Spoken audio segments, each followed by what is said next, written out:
Assalamualaikum warahmatullahi wabarakatuh. Hai, hello, annyeong teman-teman. Bareng aku Puspa Pranadenira di Ruang Tanpa Hampa hanya di podcast Semapa. Selamat pagi teman-teman. Apa kabarnya? Kenapa sih hari ini Puspa sangat bersemangat?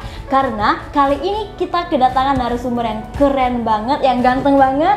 Sama siapa? Sama Bapak Bribtu Muhammad Dadang Alvino SH. Selamat pagi Bapak. Pagi. Oke Bapak, boleh perkenalan diri sama teman-teman dulu yang di rumah? Ya, tadi sudah disampaikan Mbak Puspa, saya Dadang. Kami dari Satgas Wil Bengkulu, Densus 88 Anti Teror Polri, khusus di bidang deradikalisasi dan pencegahan. Begitu Mbak Puspa. Oke, sebelum bertanya nih tentang ke strategi, karena kali ini Pak ya, kita bakal bahas strategi pencegahan intoleransi, radikalisme, sama terorisme, ya kan Pak? Iya. Nah, sebelum kita masuk ke strategi nih teman-teman, Puspa mau tanya nih Pak, untuk intoleransi, radikalisme, sama terorisme ini memiliki secara garis besar itu memiliki persamaan atau tidak Pak? Ini saya panggil Mbak atau Adek nih? Adek aja nggak sih Pak, biar mudah. Oh, Adek ya. Ya, jadi begini Dek Puspa, intoleransi, radikalisme, dan terorisme ini mereka ini kan mempunyai sebuah proses. Jadi dia ada prosesnya. Kami analogikan dalam sebatang pohon, akarnya itu adalah intoleransi. Intoleransi itu yang terpapar dari segi sikap, dari segi pemikiran dan pemahaman. Naik ke batangnya itu adalah radikalisme yang terpapar dari segi pemahaman, dari sikap dan perilaku. Setelah itu dari akar dan batangnya, buahnya ini adalah terorisme tadi, yang merupakan aksi atau tindakan teror. Jadi kalau dibilang kesamaannya ya ini kan sebuah proses, ada yang akar, ada yang batang, ada yang buah. Namun yang namanya akar kan nggak selalu tumbuh menjadi batang. Jadi yang namanya intoleransi kan belum tentu menjadi radikalisme, karena masih dalam fase tahap ya bisa kita lakukan pendekatan, pencegahan. Nantinya radikalisme pun yang namanya batang besar kemungkinan akan berbuah kan. Jadi ya radikalisme besar kemungkinan akan jadi terorisme, seperti itu. Oke, jadi ini kesamaannya di proses ya Pak, ada proses. Jadi kalau untuk Bengkulu sendiri ya Pak, Provinsi Bengkulu sendiri ini untuk masalah-masalah yang 3 masalah ini itu mengalami penurunan atau bahkan meningkat nih Pak? Potensinya akan selalu ada, karena yang namanya intoleransi, radikalisme itu kan adanya di pemahaman, adanya ada di pikiran dan hati seseorang. Jadi kita tidak bisa melihat sebenarnya, tidak bisa menduga-duga bahwa oh di Bengkulu itu sarangnya teroris, atau di Bengkulu itu tempatnya berpaham radikal atau intoleran dan sebagainya. Karena ini kan pemikiran, pemahaman. Jadi kita nggak akan tahu. Namun itulah hebatnya Densus 88 Anti Teror Polri, kita difasilitasi oleh alat-alat yang begitu canggih sehingga lebih kecilnya semut kita bisa melihat. Kita sudah bisa memprofiling seorang, kita sudah bisa mengetahui orang itu sudah masuk dalam tahap intoleransi atau radikalisme, seperti itu. Wah, keren sekali ya teman-teman, yang 88, gila keren sekali. Nah Pak, saya mau nanya nih Pak, kalau untuk kalangan pelajar sendiri ya Pak, seperti saya khususnya, ini yang paling sering Bapak temukan itu intoleransi, radikalisme, atau terorisme Pak? Kalau di tahap pelajar, ini kami sampaikan dulu sebelumnya, berdasarkan hasil survei pada tahun 2020, bahwa ada sekitar 85%, potensi intoleransi atau radikal di kaum milenial itu sangat tinggi sekali, khususnya untuk perempuan dan anak-anak. Kenapa perempuan dan anak-anak? Perempuan ini ya sangat strong, kuat lah pokoknya, strong, tapi sangat mudah untuk dirayu, sangat mudah untuk didekati. Kenapa anak-anak kan dalam fase tahap sedang mencari jati diri, identitas diri.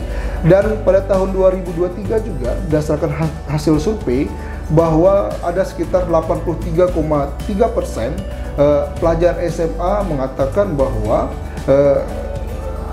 ideologi Pancasila ini tidak permanen dan dapat diubah. Ini kan sangat bahaya sekali. Sehingga itulah tugas kita bersama melalui beberapa media online, podcast seperti ini, televisi, dan media-media yang lainnya, terus kita lakukan sosialisasi di sekolah-sekolahan, pesantren, universitas dan lain sebagainya, yaitu dalam rangka untuk menyampaikan bahayanya paham intoleransi, radikalisme dan terorisme ini. Seperti itu deh. Oke. Berarti intinya ini harus dari diri sendiri dulu ya, ya Pak? Sebelum begitu. ke orang lain. Betul. Oke Pak. Nah untuk saya punya cerita nih Pak, kan saya punya teman nih, dia itu bisa dibilang hanya bermain-main saja, tapi kayak dia menghina tuh Pak teman lain yang agamanya beda sama dia gitu. Iya. Nah itu termasuk intoleransi yang parah atau enggak Pak? Ya, kalau di sekolah, ini dalam konteks pelajar ya, sekolah. Di sekolah itu kita banyak menemukan misalnya kayak rasisme, terus menemukan pelecehan dan lain sebagainya. Itu kan dalam fase tahap intoleransi. Intoleransi ini nggak ada yang namanya sedang, rendah, tinggi, nggak ada. Jadi namanya intoleransi ya, itulah tugas kita semua sebagai temannya harus saling mengingatkan, sebagai guru. Temannya bisa melapor ke guru dan guru bisa mengingatkan juga, atau bahkan bisa disampaikan pada orang tuanya, sehingga rasisme dan pelecehan dan lain sebagainya tidak terjadi di lingkungan sekolah seperti itu. Nah kalau untuk terorisme nih Pak ya, nah kan kita tahunya kalau menurut Puspa kan terorisme tuh kayak sekelompok orang itu dia itu kayak berbuat misalnya merugikan dirinya sendiri di masa gitu, kayak orangnya ramah tapi dia kayak ya ngebom dirinya ya Pak ya contohnya. Nah itu kok kenapa dia bisa berpikir seperti itu? Kan sebenarnya kalau kita mikir secara logis ya Pak tidak ada untungnya kan Pak ya? Iya betul sekali, tapi kan ya namanya pemahaman ya, kita kan nggak tahu isi dari pikiran dan hati seseorang. Ya banyak mengatakan banyak faktor. Salah satu faktornya adalah misalnya ekonomi yang kurang dan lain sebagainya. Tapi hal tersebut juga dapat ditepis sebenarnya. Kalau Dek Puspa lahir tahun berapa? 2006. 2006, udah lahir lah ya. Pada tahun 2018, kalau masih ingat bom Surabaya yang dilakukan oleh satu keluarga, itu keluarganya lumayan kaya di Surabaya. Jadi kalau dibilang ekonomi yang kurang ya enggak mesti ya Pak ya. Enggak seperti itu juga. Dan pernah Indonesia ini dimasukkan dalam list hitam bahwa negara yang membiarkan pendanaan teror. Namun pada tahun 2018 kita lakukan pemaparan dan lain sebagainya, kita sampaikan bahwa Indonesia ini nggak membiarkan pendanaan teror, dan alhamdulillah sekarang nggak lagi, semenjak 2018 sampai sekarang nggak lagi masuk list hitam tersebut. Dan ya itu tadi di forum-forum tersebut juga disampaikan bahwa di Indonesia menepis anggapan bahwa pelaku teror itu tidak mesti dengan orang yang ekonomi kurang atau depresi dan lain sebagainya, nggak mesti seperti itu deh Mas Pak. Dari pemikirannya ya Pak, pemikiran masing-masing. Pemahamannya. Karena susah untuk menebak isi dan pikiran dan hati seorang. Iya, benar sekali. Begitu. Oke. Nah kalau sekarang nih Pak, strategi yang sedang dilakukan selama Densus 88 bersama Bapak sekarang apa Pak untuk menepis? Kita melakukan 3 cara atau trik strategi dalam melakukan pencegahan. Yang pertama kita melakukan namanya kontra ideologi. Kontra ideologi itu adalah di mana kita melakukan sosialisasi di sekolahan, kita melakukan sosialisasi di universitas-universitas, terus kita melakukan sosialisasi di pesantren dan lain sebagainya. Itu kita dalam rangka menyampaikan bahayanya paham intoleransi, radikalisme dan terorisme ini. Terus ada namanya lagi kontra radikal. Kontra radikal itu kita melakukan penggalangan atau pembinaan atau pendekatan lah kepada ex napi terorisme, kepada keluarga napi terorisme. Oh ya, ini perlu kami sampaikan deh Puspa. Di Bengkulu ini kita mempunyai 14 orang, 10 itu adalah ex napi terorisme, 4 sekarang masih dalam masa masih di dalam penahanan, masa penahanan. 10-nya 2 sekarang sudah berada di luar Provinsi Bengkulu, pindah berdomisili di luar Provinsi Bengkulu. 8 ada di Bengkulu, 7 di kota, 1 di Rejang Lebong. 4 itu 2 orang di kota, tinggalnya di kota Bengkulu, 1 di Pulau Tengah, 1 di Kepahyang. 14 ini 10 10 ex-napiter sudah kita lakukan pendekatan dan insya Allah sudah membersamai kita, sudah bersama dengan kita. Terus kita juga ada satu lagi cara, yaitu kontranarasi namanya. Kontranarasi itu adalah kita menyebarkan berita-berita kebaikan di media sosial sebagai pembanding masyarakat dan masyarakat secara umum lah, sebagai pembanding supaya bisa melihat dan menilai yang mana nih berita yang benar, yang mana nih berita yang tidak benar, yang mana berita yang hoax misalnya. Karena perlu diketahui bahwa berdasarkan temuan konten kami yang bersifat radikal itu ada sekitar 46%, yang bersifat intoleran itu ada sekitar 34%, teror 1%, dan yang bersifat moderat hanya 19%-nya saja. Jadi itulah tugas kita bersama untuk melakukan pencegahan di media sosial. Seperti itu deh Puspa. Jadi untuk media sosial sendiri itu sangat rentan ya Pak kalau untuk sekarang? Ya, apalagi kita ketahui bahwa ini khusus pelajar ya. Pelajar ini kan rata-rata sekarang sudah mempunyai gadget, sudah mempunyai handphone. Dan kebanyakan kan sekarang remaja kita buka handphone itu buka internet, browsing dan lain sebagainya. Itu kan kalau sempat melihat ada webnya pelaku teror atau webnya apa kan, ya bisa saja terdoktrinisasi dan lain sebagainya. Sekarang apa yang tidak ada di media sosial coba? Di YouTube saja, di YouTube itu kalau diklik misalnya cara bikin bom ada, semuanya ada. Sekarang apa yang nggak ada? Itulah potensinya. Makanya kami setiap melakukan sosialisasi di sekolahan, di universitas, pesantren, selalu kita sampaikan bahwa mari kita sama-sama menguatkan 3 trilogi pilar pendidikan. Tahu nggak apa, Dek Puspa? 3 pilar trilogi pendidikan itu adalah rumah, sekolah, dan lingkungan. Jadi ketiga-tiga ini harus selalu berharmonisasi, terus selalu berhubungan antara orang tua, guru, anak, dan lingkungan. Supaya apa? Supaya bisa saling menjaga dan melindungi lingkungannya supaya nggak mudah tersusupi atau termasuki paham-paham intoleransi, radikalisme, dan terorisme ini.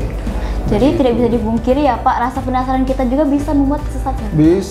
Bisa, dan perlu Dek Puspa ketahui dan semuanya ketahui bahwa di Bengkulu pun kita ada pemuda mahasiswa UNIM pada saat itu, pada tahun 2017 kalau nggak salah, itu berkeinginan berangkat ke daerah konflik Suriah, tempatnya terorisme. Terus sampainya karena di Suriah nggak bisa langsung dari Indonesia ke Suriah, dia harus transit dulu di Turki. Sampainya di Turki kita amankan, kita kembalikan ke Indonesia.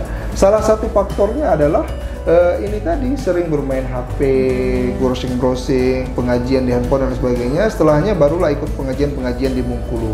Setelah itu baru kita lakukan setelahnya kita lakukan interogasi ketika mereka dipulangkan ke Indonesia. Kita lakukan interogasi, kita lakukan ya berbincang-bincang lah, ternyata mereka ada kelompok pengajiannya di Bengkulu, dan barulah kita lakukan penegakan hukum pada saat itu. Itu dia Puspa. Berarti kalau tingkat pelajar ini sangat rentan ya Pak kalau sekarang? Ya sekarang, apalagi sekarang zaman sudah semakin canggih ya. Bahkan ya bukan pelajar SMA saja, SMP, SD pun kayaknya sudah punya handphone gitu. Sekarang. Nah jadi teman-teman, kita itu harus waspada sekali ya teman-teman. Apalagi sekarang nih kita tuh apalagi ya kayak seorang pelajar ya, itu rasa penasaran sangat tinggi. Ya, sedang mencari jati diri dan identitas diri. Teman-teman bisa dengar kan, kalau dari Densus 88 nih keren sekali teman-teman. Dia selalu keren sekali pokoknya.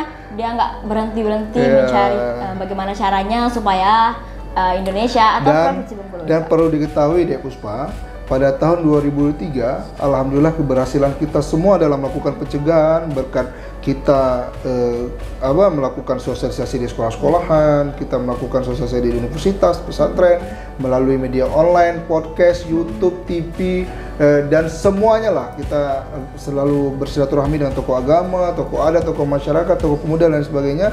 Pada tahun 2023, Indonesia Zero Tech, tanpa ada kejadian teror. Itu pertama kali. Iya. Jadi dari setahun ke tahun kan selalu ada kejadian ledakan-ledakan. Alhamdulillah tahun 2003 kita berhasil dalam melakukan pencegahan Indonesia Zero Tech. Keren sekali, keren. Oke, untuk harapannya ke depan tetap sama. Oleh sebab itu perlunya kita dalam melakukan sosialisasi ini, podcast, dialog dan sebagainya. Hal yang paling sering Bapak temui? Kayak halangan-halangan, rintangan-rintangan ketika Bapak bersosialisasi dengan para pelajar atau bahkan mahasiswa itu apa Pak? Ya, saya rasa nggak ada ya, karena semuanya sangat berantusias sekali. Jadi karena membaik ini ya, kan Pak, ya? edukasi yang bagus sebenarnya, kan sangat diperlukan di kalangan masyarakat secara umum, apalagi pelajar misalnya, sebagai pegangan mereka nantinya ke depan, supaya ketika bertemu seperti hal ini dia bisa menyikapinya dan lain sebagainya. Itulah fungsinya kita sebenarnya. Dan ini sebelum ditutup deh ya, sebelum selesai kami sampaikan bahwa di kita ini ada 7 potensi radikalisme, di potensi pelaku teror di Indonesia. Salah satunya adalah itu ada namanya FTF. Tahu FTF? Apa tuh Pak? Foreign Terrorism Fighter. Jadi yang berjuang di daerah asing, daerah konflik. Jadi dia ingin berjuang di daerah konflik, misalnya Suriah atau Palestina Israel. Ya, seperti itu. Terus ada lagi namanya returnist. Returnist itu adalah orang yang sudah berjuang di daerah konflik, terus dia dikembalikan ke daerah asalnya, misalnya Indonesia, negara asalnya, misalnya Indonesia.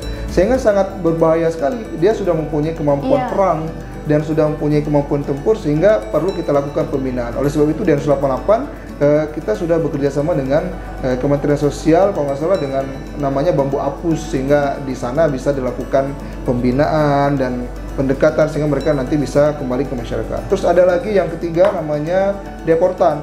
Deportan ini yang tadi mahasiswa UNIF yang ingin berangkat ke daerah konflik, misalnya Suriah. Kita cegat dan kita kembalikan ke negara asalnya Indonesia. Terus ada namanya lagi leader list. Leader list itu adalah kelompok kecil yang tidak terstruktur. Ada sekitar 5 sampai 6 orang misalnya. Misalnya nih, ada ini dalam konteks pelajar ya.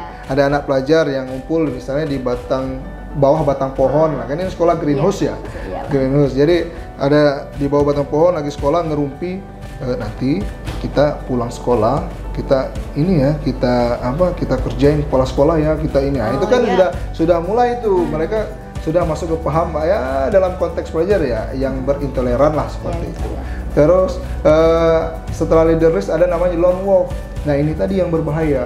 Lone wolf ini adalah dia terpapar dengan sendirinya. Jadi lone wolf ini adalah ketika misalnya ini dalam konteks pelajar kan sudah punya handphone semua nih, gadget. Dia buka lah, dia browsing handphonenya, terus dia buka berita-berita. Oh, ternyata betul juga ya kalau meninggal meledakkan diri dan sebagainya, ini kita mati syahid. Nanti ketemu dengan kalau cowok berpuluh-puluh bidadari misalnya, terus nanti masuk surga dan lain sebagainya. Itu kan sudah mulai terdoktrinisasi. Terus bukalah dia YouTube, sepertinya hal yang disampaikan tadi. Di YouTube kan nggak ada semuanya ada. Dia mau lihat apapun ada. Terus dia browsing lah di YouTube itu cara bikin bom. Nah, itu kan sudah bahaya sekali. Itulah yang namanya lone wolf. Jadi ada unsur keagamaan. Ya. Orang percaya. Ya, begitulah kalau lone wolf. Terus ada juga namanya kelompok teror. Kalau kelompok teror yang seperti namanya Jamaah Islamiyah, JAD, JAS, JAK, yang terbaru masuk list DTTOT itu adalah NII, kelompok NII. Terus ada namanya pelaku teror. Nah, tren saat ini pelaku teror